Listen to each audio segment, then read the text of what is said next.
Good morning, it's me, Catherine, with Information Slips. I'm gonna go ahead and jump on into it today.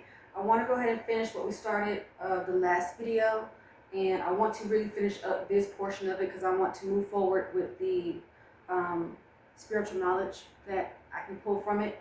Because the more I read it, the more I get from it. So I want to just have us have one full picture, and then if we need to go back on something, we'll go back onto it. But I got notes from the video. Like I was telling you all, take some notes, questions you might have, whatever you might have read, on your own and had any kind of questions.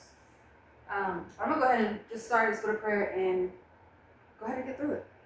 So, Barbella's name, I want to thank you for today. Thank you for giving me the courage to get up here and to continue to speak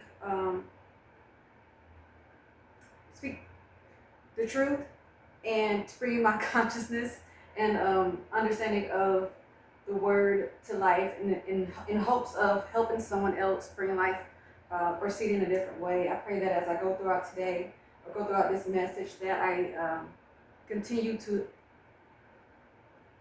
have it where someone constantly questions it and then go seek the answers or seek you for the answers or something along the lines of that. But I want to make sure I'm at least having something spark in someone to at least go question and say maybe what if. So I pray that I continue to be able to be that spark that helps everyone get there one way or another.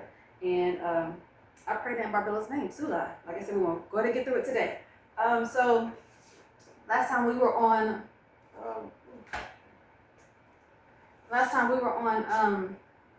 we were pretty much closing out on everything on Genesis 3, going into 4. I had to speed up a little bit, but I want to hit some points real quick and then move forward. Okay. I want to go back over to Genesis 2:22. Whenever it was talking about the rib, which the Lord God had taken from man, made he a woman and brought her unto him. And then it says, and Adam said, this is now bone of my bones and flesh of my flesh, and she shall be called woman because she was taken out of a man. There's two things happening here. This is why it never processed right with me. You're seeing the creation of Eve in the same way as Adam, right?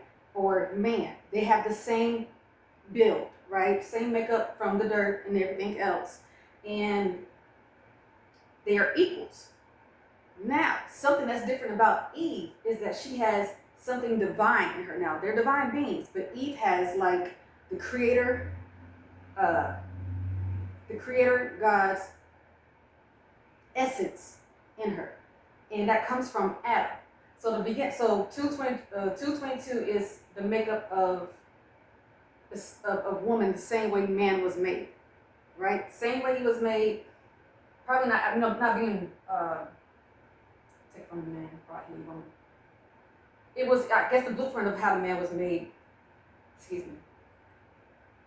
But when it comes to Adam is a divine being. He is, again, the Father Creator.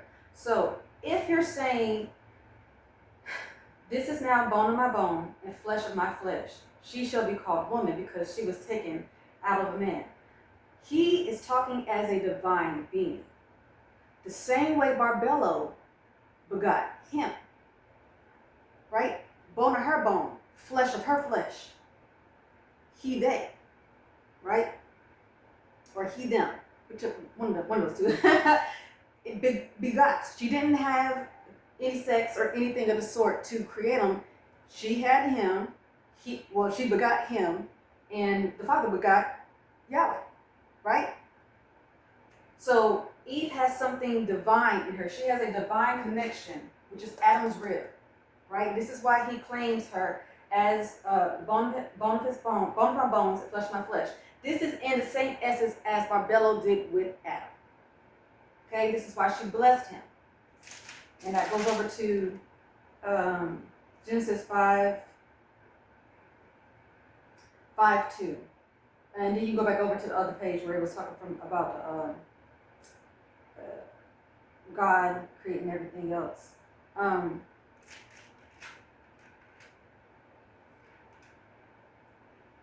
But this essentially is the same thing Adam is doing for women.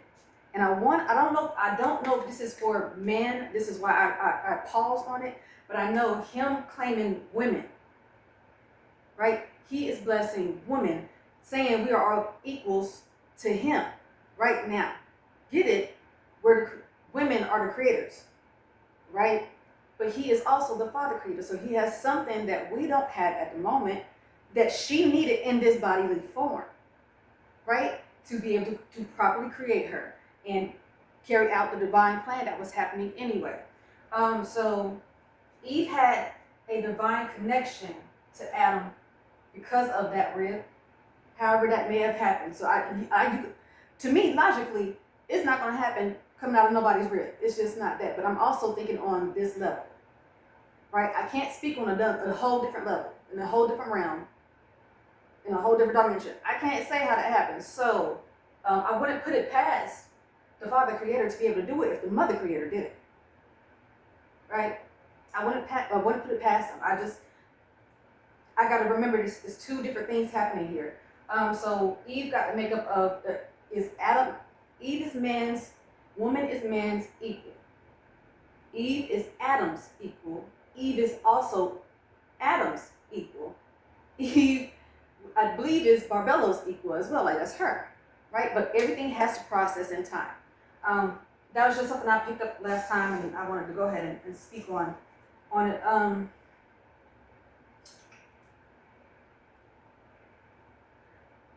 I was also curious as to who was supposed to be Adam's helpmate. Was it supposed to be Eve? Was it supposed to be woman? Because it looks like Lord God was helping create woman, but also create Adam a helpmate. Not like Adam couldn't do it on his own anyway, because he was creating regardless. He created generations. But why would he need to do that for women at this level, right? So I'm trying to get you all to see the importance of this flesh, right? So there's so many different things that could be happening, but this flesh right here is so, so, so important. And we have to take our time to try to understand what is the importance of going through our humanity, mastering our humanity, processing in time through our emotions, our intelligence, our spirit, whatever the case may be. Either way, there was a divine plan happening far long before man and woman was created. And it was happening between Barbello and Adam, right? So they have a divine plan going on. The others have a divine plan going on. So that would be the matter of good and evil happening type situation, the knowledge of the gods, right? And that's why I say whenever you get this information, you can get the good and you can get the bad, but it doesn't mean you have to just only see the bad. You can see the bad and then go look for the good, actively go look for the good. So this is showing me that Barbello and Adam had a plan regardless, but they allowed themselves to have a lower human form, because that's essentially what they did, right? Let me check. They have a lower form, right? It's not about being the lowest, right? Just because it seems as if this is the lowest form you can ever reach, it does not mean it's the least important. This might be the most important form you can take on, right? This may be the most important form you can take on, and if you master this form, who knows what else is out there for you to get, right? So, Adam is the Father Creator's man body, right? That's this flesh. Eve is Barbello's woman body. That's her flesh. So it's now, you think about it, Adam and Barbello, Adam and Eve, mother creatrix, father creatrix, right there. That's them in the garden, and that is how a lot of stuff would play out about when it comes to power, because you created the creators, right? You created the creators' vessels or earthly vessels, right? And this is why I was saying last time, Barbello and Adam wasn't going to come get them just yet. Why? There's a divine plan happening, and it needs to process in time. Now, they are going to take on some hits very early on. Right? They're going to take on some hits very early on. And they're already taking on hits now because they have eaten from the tree. Right? They've gotten the knowledge of the gods. Now they know the reality of the situation. They know who they are as gods. They know who they are as creators. They know who is God, who the gods are, who the lords are. They know all of this concept, right? So I had gotten to the point where I think I'm not going this portion right now, but I want to go ahead and get back when I was talking about the curse of the serpent, of woman, and of Adam. Right? So I didn't do my homework, I'm not gonna lie. But I'm gonna read it real quick, take what I can take from it, do my part, because I'm slacking, that's on me. And make sure I get the fullness from it. But I do want to connect it over to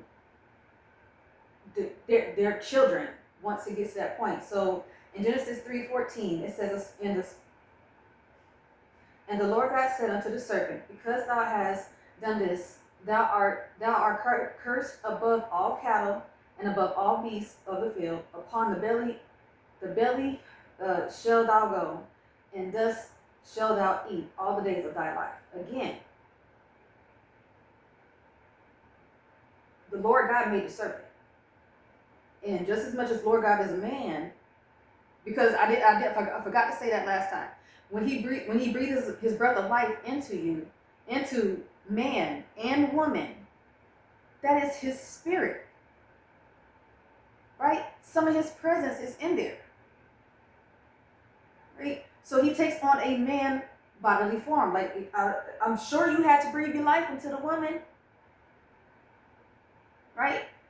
It just didn't do what you wanted to do. So he had took on a man form, a woman form, a serpent form.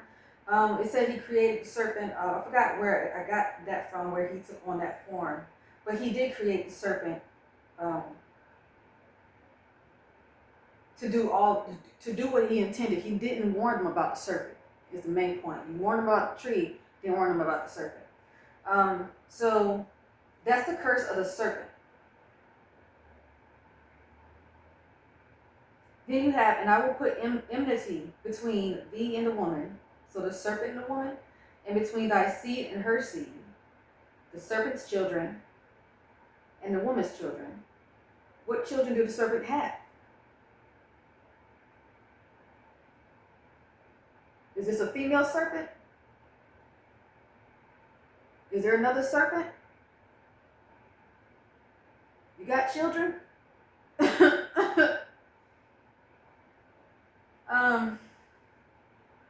And it shall bruise thy head, and thou shalt bruise thy heel. Then it says, unto the woman he said, I will greatly multiply thy sorrow and thy conception. In sorrow thou shalt bring forth children, and thy desire shall be to thy husband, and he shall rule over thee. I was trying to pinpoint that one last time. Like the first two I'm gonna get back to, but the main one I want to look at is how the curse of the woman. He said, unto the woman he said, I will greatly multiply thy sorrow and thy conception. In sorrow thou shalt bring forth children. So birth, pregnancy, all of it, painful, right? Sorrowful. And then he says, and they shall bring forth the children, and thy desire shall be thy husband's. Woman no longer has a desire. The curse of a woman is she no longer have a desire of her own.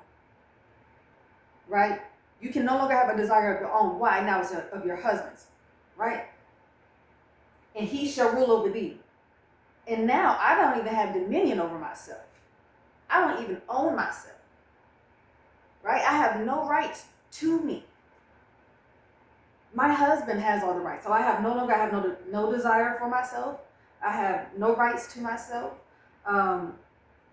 Pregnancy, which shouldn't be something horrible, is just full of pain and sorrow, multiplied. And then thy conception, I got to look into that one in itself.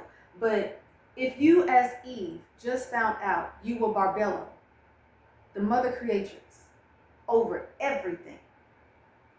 Remember, Barbelo is also all-knowing, right? So she just found out this, right? And she just found out who Adam was to her as well. And equal, right? Like Adam would be Barbelo's equal, okay? Adam didn't feel the need to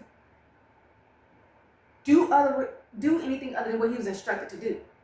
His instruction was to cleave to his wife. A man shall leave his father and his mother, and he shall cleave to his wife, and they shall be as one flesh. It's not about overpowering anybody. You are becoming equals, right? You are becoming equals. You got your job, I got my job, but no one is over anyone. And then you can have and then a man should have enough respect to say, especially when you now know for sure, which he clearly did have the respect to say, hey, women are the true creators, right? Men can't, like as Adam, I am a creator. I get it, but women are the true creators, right? So him having that in mind allowed him to give her name, like I was talking about later on. But why would the Lord God then, like if this was supposed to cause a spirit death, but it caused a spiritual awakening, it's something you was not expecting, right? Because you already didn't really like the woman anyway. You just needed to use her vessel. So if she now finds out she's the creatrix, and then she finds out who you are in the realm of the gods, because, right, pretty much the concept of it, the realm of the gods, why would you then need to take away her own desire? Because you created a desire in her. So desire must not have been bad,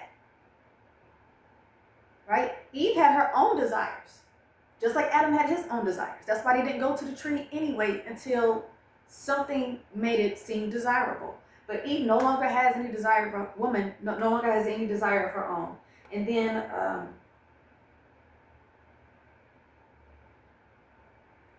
her husband now has rule over her. She can't rule over herself now, because now it's an authoritative type situation. Right now, you're trying to suppress her down from being a woman. Right? So does that sound like something against the creatrix? Or just women? Right? Because to me, that reveals how you feel about women, period. That's a high stake type situation. To sit there and tell her you no longer have any desires, and now your husband has rule over you. Right? And then here's Adam. Adam has his one as well. And then to Adam, he said, because thou hast hearkened unto the voice of thy wife, which you're supposed to listen, you're going to get cursed for listening. Listening for something that is good for you, you need to not be ignorant. You got cursed because you're no longer ignorant. Because a serpent placed a seed of life around something we wasn't going to bother anyway. Right? Cursed for not being ignorant no more. And he has eaten of the tree. Thou shalt command thee, which I command thee. Say, thou shalt not eat of it. Cursed is the ground for thy sake. In sorrow thou shalt eat of it all the days of thy life. Thorns also and thistles shall bring forth unto thee, and thou shalt eat of the herb of the field. Now, Adam's one is just as heavy as Eve's, right?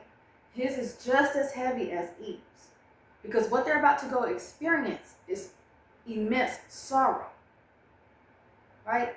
And it's going to play out over the course of the Bible. Like, you're going to see this play out over the course of the Bible. So this is why I'm making it, I'm staying so focused on this portion of it, because it's going to translate in different portions of the Bible, in different stories, and you're going to see where this connects and that connects. So I'm not going to stay on that one, but I'm going to go ahead and move forward with, like I said, the curses were both, all of them were heavy, but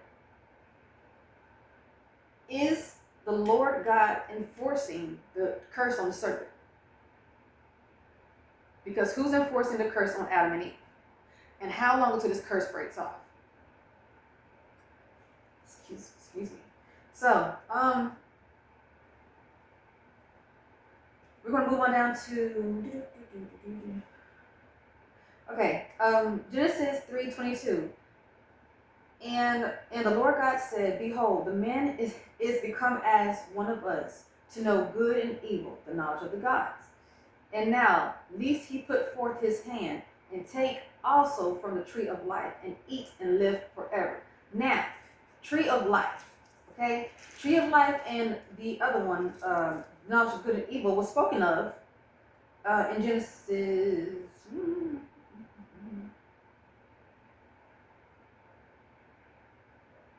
I think Genesis 2:9, and out of the ground made the Lord God to grow every tree that is pleasant on the sight, to sight, and good for food. And the tree of life was also in the midst of the garden, and the tree of knowledge is of good and evil. So, who is to say they never? Who's to say they haven't gotten to that tree yet? Right. So you got all this other stuff. You didn't tell them to stay away from the tree of life, right? You told them to stay away from the tree of the knowledge of good and evil. So they stayed away from it, but they got everything else from everywhere else, right? Because it was good for consumption, right? But now, for some reason, the tree of life is a threat, right? It's a threat because now man is like the Lord God, or like the gods, or like the Creator. You know what I mean? So now, for me, I was trying to figure out, okay, the tree of life. Well, where's the tree of life? If you go into Proverbs, it will talk about the tree of life. And it kind of, paused me for a second because it was talking about a tree of life, as if there was more than one tree of life. And it confused me. I should have had it marked out. I do not have that marked out whatsoever.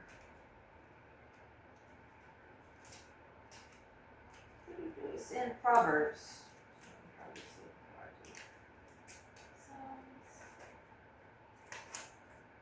Proverbs is about wisdom, right? So we can, I'm sure you've heard about how Proverbs is about wisdom.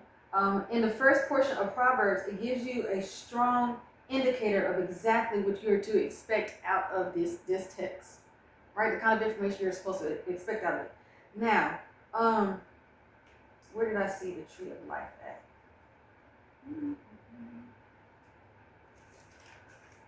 Okay, so Proverbs 3:18.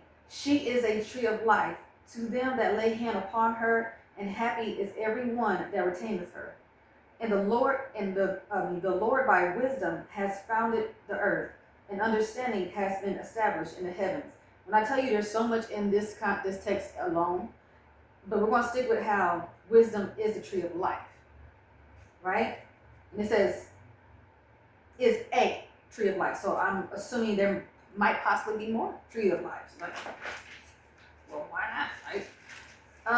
So why would wisdom be something that the Lord God would try to keep away from man now that he has knowledge of the gods? Now, are you talking about the wisdom of the gods? Are you talking about the wisdom of life? Are you now talking about divine wisdom or worldly wisdom? Right? Because, again, the stuff in the garden should be worldly stuff. Unless it's some more divine stuff in there. Like, apparently it's a divine thing, a divine tree. This is why he then puts the cherubim by it. And this is why I say they didn't get kicked out of the garden. They got moved. So in Genesis 3:24, so he drove out the man, and he placed in the east of the garden of Eden cherubim, and the flaming sword which turned every way to keep the way of the tree of life. So let me make sure I read that correctly.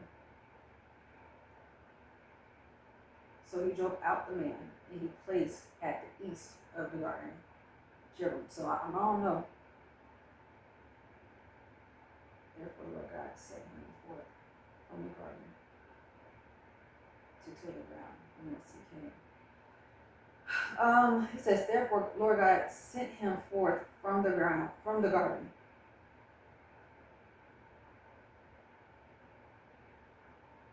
Oh, I don't know. I can look into that one. Might have been moved, might have been kicked out, but I really don't think they've been kicked out because of where this is about to go next. I just think they were moved away from the tree of life, right? If they're on the east and now they're gonna be on the west side of everything. They're just gonna be completely on a different side of everything. So here, when we get into, we can get back to the tree of life a little bit later on. But like I said, that's more so in Proverbs. That is wisdom. And it was talking about how wisdom was present when Lord God created the earth. Well, then why didn't you go talk to wisdom? If you created the ground and everything that came forth, and she was right there in the beginning with you, why did you not go talk to wisdom to have her help you create Eve? Was wisdom missing something? What kind of wisdom is this? How was she there in the beginning and not be able to help you create a woman? Why would you still need to go to Adam, this divine being, right, the creator God, instead of who was literally right here beside you creating everything?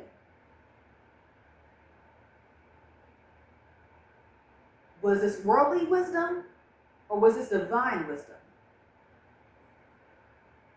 Right? And why couldn't man get it? Right? But all I know is he wanted to make sure man didn't get it. Like, I don't know if that means man as in man, women, men, or men, just men, period. But he didn't want them to be around it. That's why it now has angelic protection. So the tree of life, wisdom would have, or the worldly wisdom would have angelic protection. But it's not, it would be the knowledge of wisdom.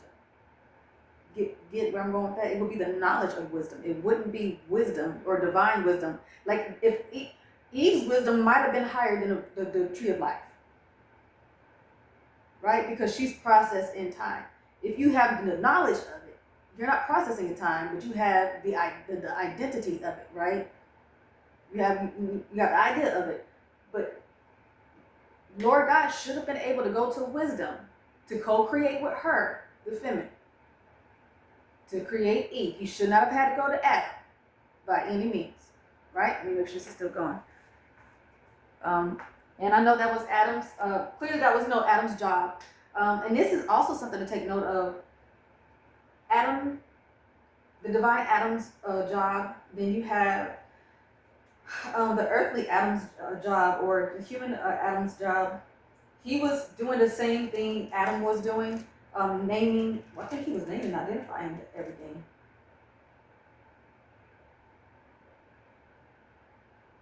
I don't think he named anything, honestly.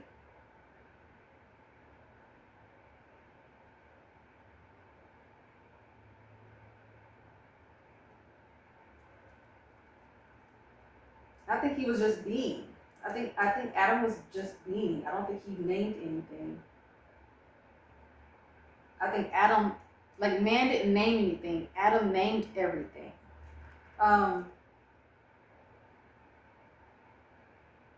But by the end of them, after they sinned and everything, now Adam has to be. Now Adam. It says, therefore, Lord God sent forth him from the Garden of Eden to till the ground from whence he had came. He was taken. He now tills the ground. He's a tiller of ground. Now we're going into Cain and Abel story, right? Adam and Eve's children, right? They're children. So again, there was no sex in the garden prior to, but there had to be the knowledge of it in there. They might have had to be instructed to do so at some point, to bring forth children, because you have to be fruitful and multiply. Like, that's the concept of it. That's the purpose of having a woman there. Be fruitful and multiply. So I'm assuming they more likely got that information from Barbello and Adam, right? Why not? So they had children, and this is where you got to pay attention to the words of it. It says, and Adam knew Eve, his wife, and she conceived and bare Cain, and said, I have gotten a man from the Lord. I have gotten a man from Yahweh. She knows who you are, right? She knows this is why she calls you Lord now. Now, before she called him God, I believe. Yes, before in Genesis 3:3.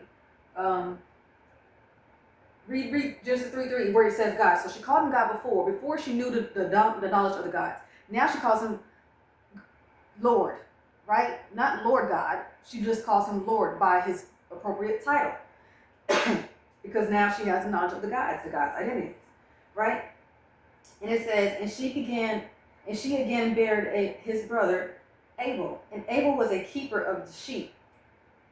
Keeper of the sheep. Just like Adam would be the keeper of the sheep. Right? The divine Adam would be the keeper of all that he created, the generations, right? He should be able to keep those, right? He should be able to make sure that's handled or whatever. And Cain was a tiller of the ground. He's now doing the same thing as this Adam now, right? Because he went from just being in the garden, right, to now tilling the ground. And Cain is now doing the same thing. Now, this is why I say all the time, processing in time. This is where I get it from. Genesis 4:3. And in the process of time, it came to pass. Processing in time is so essential. You can't skip it. Because again, you can have the knowledge of something and you don't properly process in time. You don't have the power of it. You just have the knowledge of it. So what are you going to do outside of just having the knowledge of it?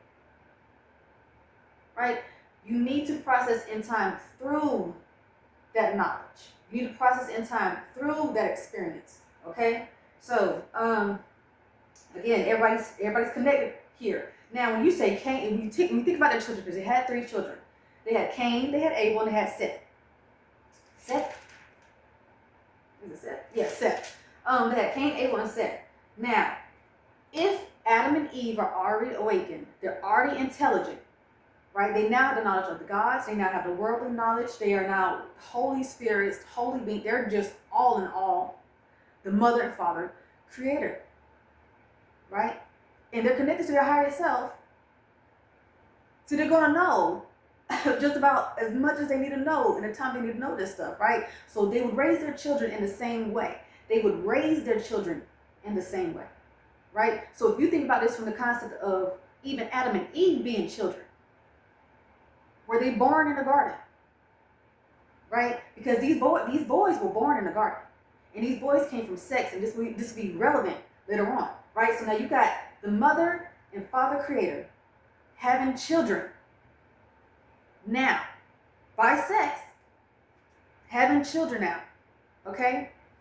These are divine children. These are like little mini creators running around.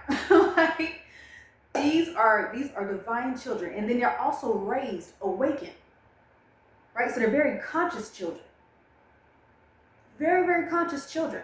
Right? But they are also human who has emotions.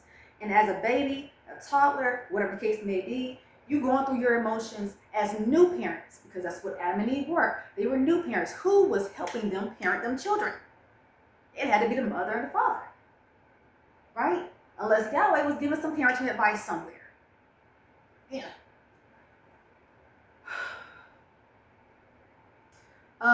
So Cain had his job, just like Abel had his job. And I took this in the manner of knowledge. So a lot of stuff I take in the manner of knowledge. I don't know, it just makes it make sense to me. So this is how I get it. So it says, and Abel,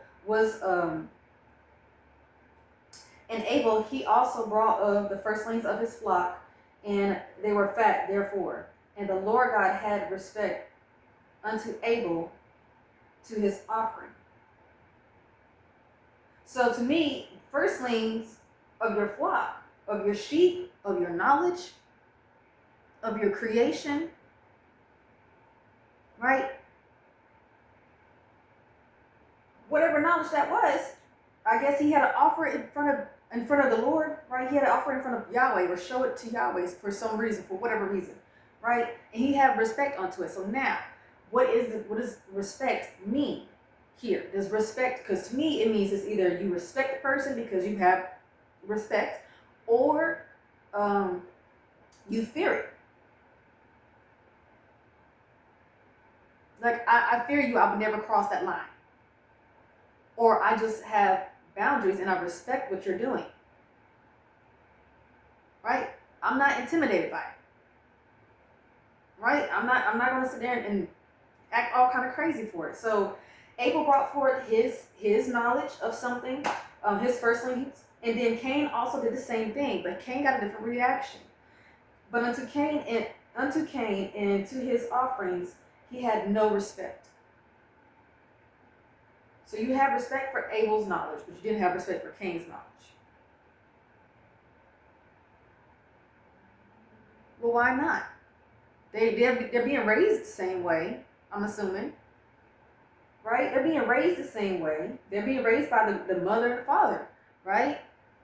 So they should be conscious of the realm of gods. They would be conscious of the realm of gods. They would be conscious of the mother and father creator. They would be conscious of what's in the garden. Excuse me. They will be very conscious of everything. So again, don't see them as just following rules. It's like, yes, they follow rules because they know they're intelligent. Right? So these are intelligent children offering their knowledge of some sort or their firstling to the Lord. Right? And then you got to ask, why did it change from Lord God to the Lord from Genesis 3:23 and then Genesis 4:6, or even you can go up to 4:3? Why did it change to Lord? Where did the God go? Why? Because now everybody knows everybody's identity. They are aware of the realm of gods. Who is this realm of gods? Right? Because it wasn't supposed to be a realm of God of anything. It was supposed to be God, the creator. Right? That was supposed to be Yahweh.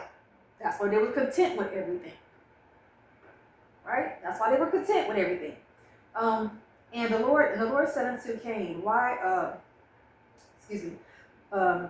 but unto Cain and unto of his offerings he had no respect. And Cain was very wroth, and his countenance fell. Cain was mad. Rightfully so, because I'd be mad too, because like, why you react like that to him, but you over here acting mad weird to mine? Like, you ain't even give mine a second look, or even a first look. I'm mad because I worked hard on my knowledge. I worked hard on my stuff. Right? So I'm going to be mad. Again, the emotions. And you don't know the age of them, so he might have been a teen. Right? You don't know. He's just mad. Right? Just understand that he is really, really mad right now. Which everybody has their issues. So he ain't wrong for being mad. Especially when it's a brother. I won't say just brotherly, but a siblings type situation. You know how that goes. And then it says, and his countenance fell. Countenance, I believe, means group, or I forgot what it meant. But look at what countenance fell. Countenance means his support. His support. Your support from who? The realm of the gods. So were you offering this to the realm of the gods? Or to the Lord? Like, what is actually going on here? Because you can't say they don't know. These children know exactly what Barbello, what Eve and Adam knows. But they don't know everything because, there's boundaries. But they know and they're aware of things, right? So they know when it's time for them to do something. They're not just presenting it to someone. They're presenting it to the gods, right? But they also know their parents are the creators, right? So they know their stance it should be, if not equal to the gods. It's just in a different flesh. The gods have a different flesh and they have a different flesh, right? But if you got the creators and their children now, and in this worldly flesh, and you deem this as lower than, right? They're not gods. They're not gods, but they got the knowledge of the gods now. They're processing in time to become the power, to become the knowledge, to become holy and everything else, right? So they didn't just sit there and accept the positioning. they allow themselves to be the ones processing time. The mother and the father allow themselves to process in time, to feel all that needs to be felt from this fleshly, from this vessel, right? So I don't know if they have a higher self, or whether, like, you know how Barbella was Eve's higher self and Adam's higher self. But I do know they had a council. The countenance didn't like whatever Cain offered, and that would be the gods, right? Why would you need that? Now, this is why I said it sounded like he was just back here plotting and trying to just, the little serpent moving around again, taking form, right? All right, so Genesis 4 and 6.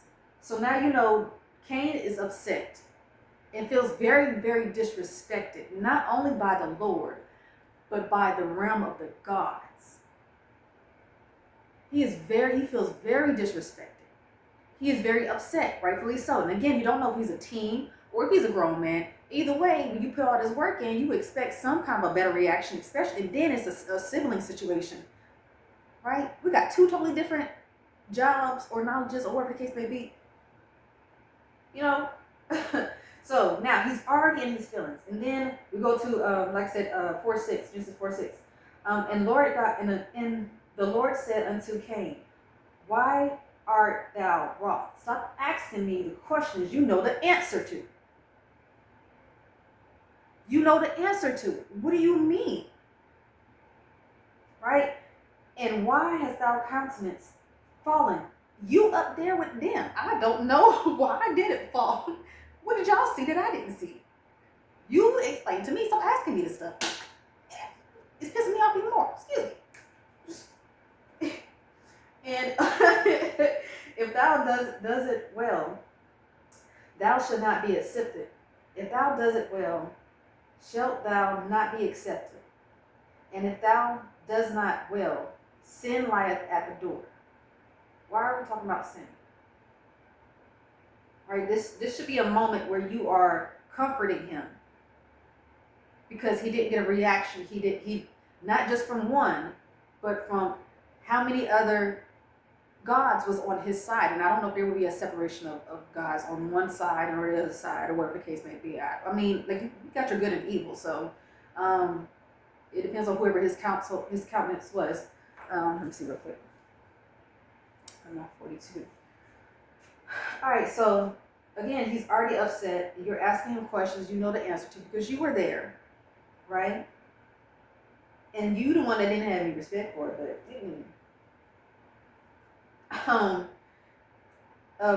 sin lieth at the door, and unto thee shall be his desire. It shall be his desire, and thou shalt rule over him. Are you talking about how Cain will rule over? Abel will rule over Cain? Are you creating a desire or a lack of something? Like, what seed is being planted right now? And for what good reason? What seed? This is no longer the serpent talking. This is the Lord talking, right? But the Lord sounds a lot like the serpent. What seed is the Lord now planting in Cain's already angry, disrespected ear? Right? Already emotional. Now you in here talking some extra stuff, not consoling me. Right? Telling me my brother might have rule over me. Or does sin have rule over me?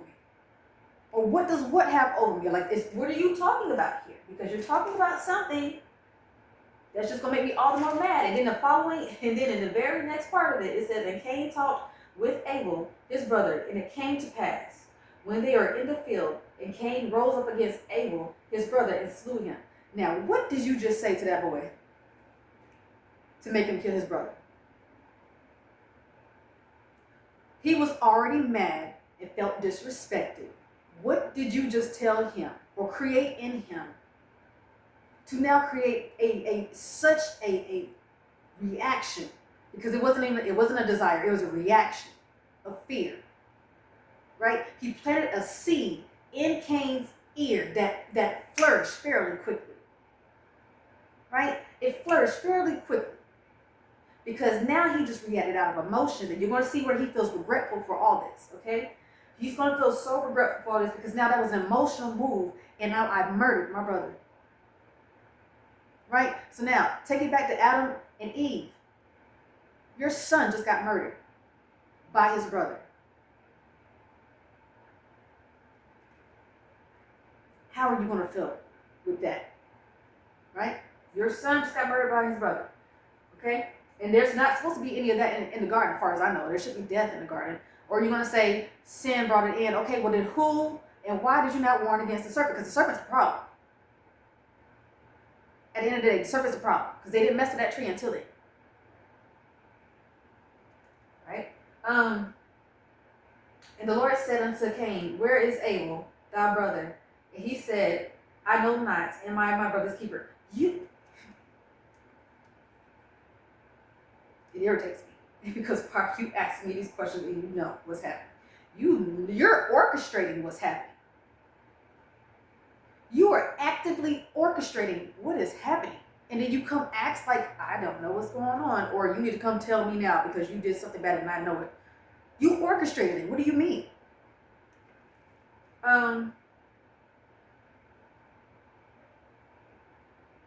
So now he says he's going to curse, and now art thou cursed from the earth, and has upon his mouth, and to receive thy brother's blood from thy hand. Now this is a curse. This is a curse for, I believe, Cain. This is a curse for Cain, right? And Cain, he is so regretful. Like, you can't act like you don't do stuff in the midst of, once you feel disrespected, you're just angry, you just emotional. Like, and if you're a teen, you definitely don't think about it, right? And then it's not that you ain't sat there. It's either it planted the seed and it grew, but it was such a strong seed of fear. You brought it to life by killing your brother, something you would have never thought you would have done, right? Something you would have never thought you would have done. And you can't take it back. Can't take it back. So now Cain is cursed as well. So now that's Adam, that's Eve, Cain, right? The serpent. And then, like I said, who's enforcing the serpent one if he's the serpent? You gonna enforce that curse on yourself? Or somebody else? Right? We'll find out.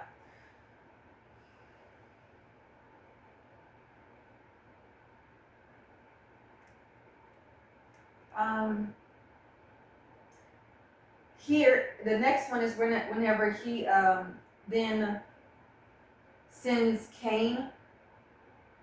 I think that's when he sends Cain to the east of the garden. He's driven out from this day, from the face of the earth.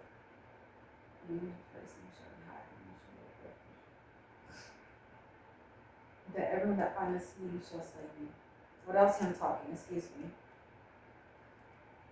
So now we go down to Genesis 4:15, and it says, and the Lord said unto him, therefore whosoever slayeth Cain, vengeance shall be taken upon him sevenfold.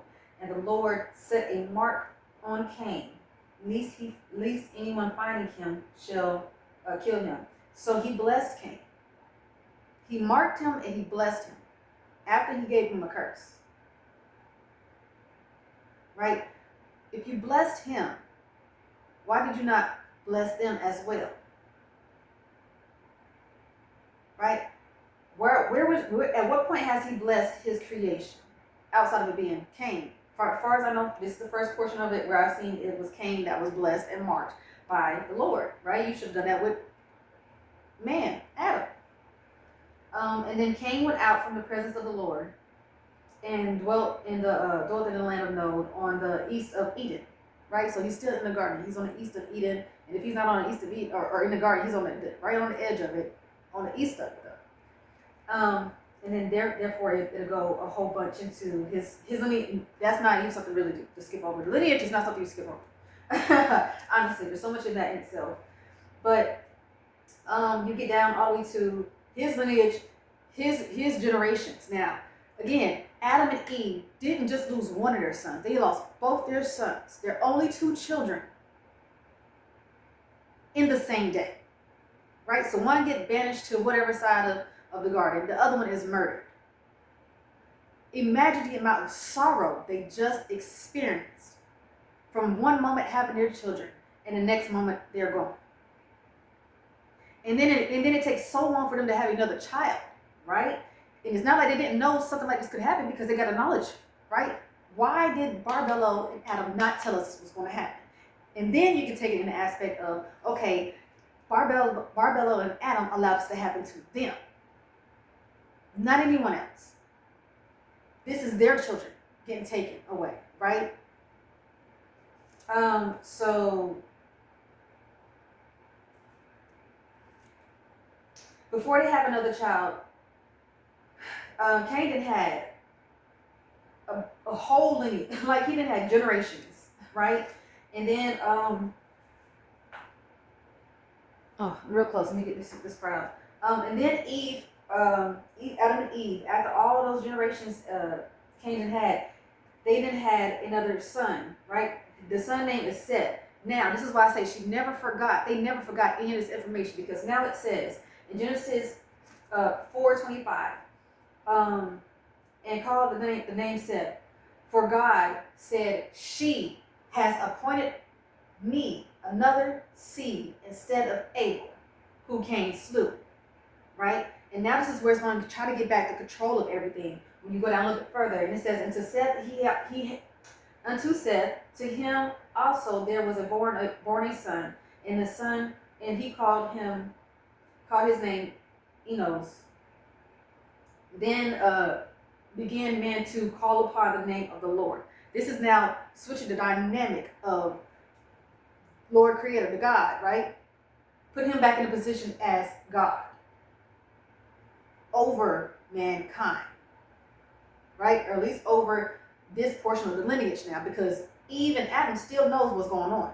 They didn't change that. She just said she, right? Is she talking about Barbello, or she's talking about some other goddess that might be up there as well? Because don't think it's not females up there too. There's feminine up there too, right?